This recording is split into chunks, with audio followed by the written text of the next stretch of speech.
ateyongerayo mu maaso mu kitaabu yaffe al-fiqh tugamba nti siyamu limusafiri walmaridu alladhi yurja bur'ahu tugamba wano nti siyamu limusafiri okusiiba kw'omuntu ali mu lugendo walmaridu n'omulwadde alladhi yurja bur'ahu oyo asuubirayo okubeera ng'awona. Tulabye ku nsiiba y'omulwadde atasuubirayo kuwona n'omukadde nnyo mu myaka kati tuli kusiiba kwono omuntu ali mu lugendo kubanga ye asuubira nti era mu lugendo era ajja kudda ajja akomawo olugendo lulina akaseera kalwakomawo then n'owokubiri omulwadde naye ng'asuubirayo okuwona jese obulwadde obuluma nga busobola okujjanjabibwa n'abeera ng'ateera bulungi nga senyiga waliwo oba malaria bwatyo typhoid nga bisobola okuwona era nga asobola okumala ennaku oba zizo 3-4 n'ateera naddamu n'asiiba. Tugamba nti omuntu oyo omulwadde bw'atyo oba ali mu lugendo agamba wano ku peegi eddako epeegi ey'ekumi nti wayusannu lfitru limaridu yaduruhu walimusafiru yaksuru. Agamba nti kiri sunna okulya eby'omulwadde oyo akosebwa singa aba asiibye obulwadde bumukosa oyo akkirizibwa okubeera ng'alya ekiri sunna gyali okubeera ng'alya wali musaafiru yaksuru n'omusaafi ali mu lugendo olw'okusalako nga akkirizibwa okubeera nga asala ku sala olw'obukalubirivu bw'abeera nabwo ali wala lugendo kutta obudde biki kati omuntu oyo akkirizibwa okusala ku sala naye era akkirizibwa okulya nga yasiwona nga tuli mu kisiibo akkirizibwa okubeera ng'alya kirisuna gyali okubeera ng'alya bikawulihi ta'ala olwa aya Allah jagamba mu Qur'an yagamba waman kana maridan aw ala safarin fa iddatun min ayyamin ukhra. Allah agamba mu aya eyo nti waman kana marida yena singa yena abeera omulwadde aw ala safarin oba ali mu lugendo fa iddatun min ayyamin ukhra kirungi alye zino ennaku wabula ajja kubeera ng'aliwa mu nnaku endala nga Ramadan emaze okuggwako. Surati Bakara ya 185 n'agamba nti wali hadithi Jabiru bni Abdullah hadithi eva ku Jabir mutabani wa Abdullah yagamba anna rasulallahi sallallahu alayhi wa sallama mubaka wa Allah okusasana n'emejibere ku ye kana fi safari fara'a rajulan alayhi zihamu قد ظلل عليه فقال ما هذا قالوا صائم قال ليس من البر الصيام أو البر الصائم في سفر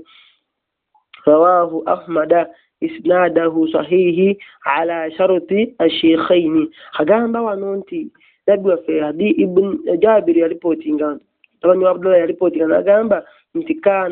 كان رسول الله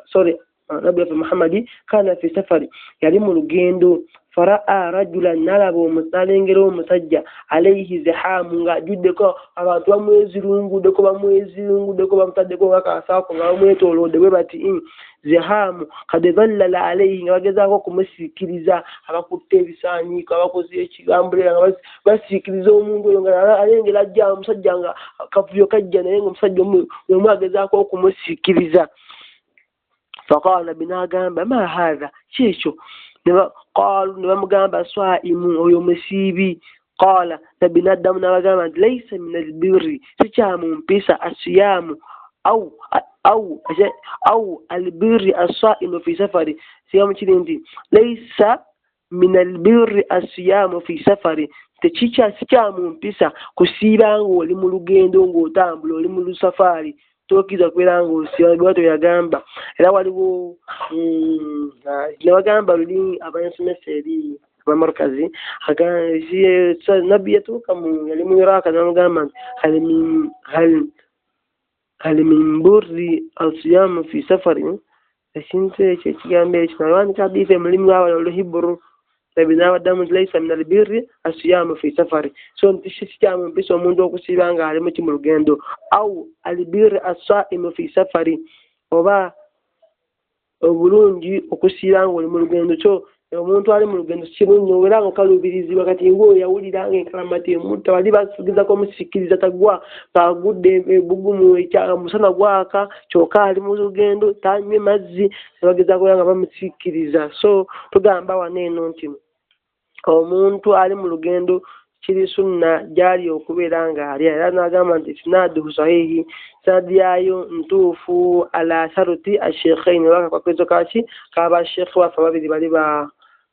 imamu muslim ne imamu bukhari.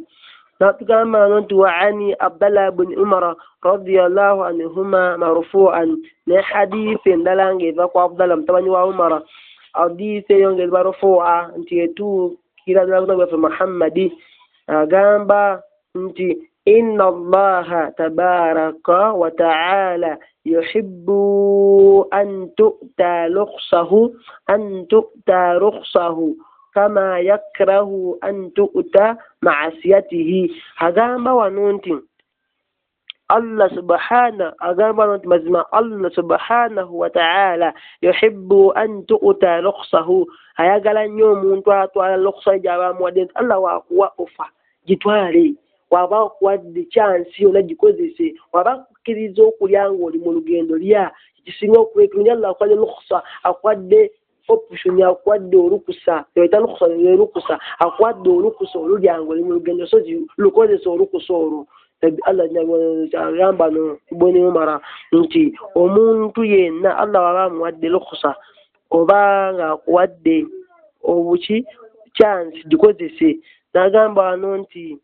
Allah ayagala nnyo omuntu akozesa rukusa ye oba olukusa lwaba amuwadde kama yakrahu an tu'ta ma'asatihi nga bw'atamwa omuntu yenna akola ekyamuganya okola maasiya n'amujeemera akoze ekyobwomi oba ezambi. Allah yakugana okola maasiya gwe n'omujeemera ekyo Allah kitamwa nnyo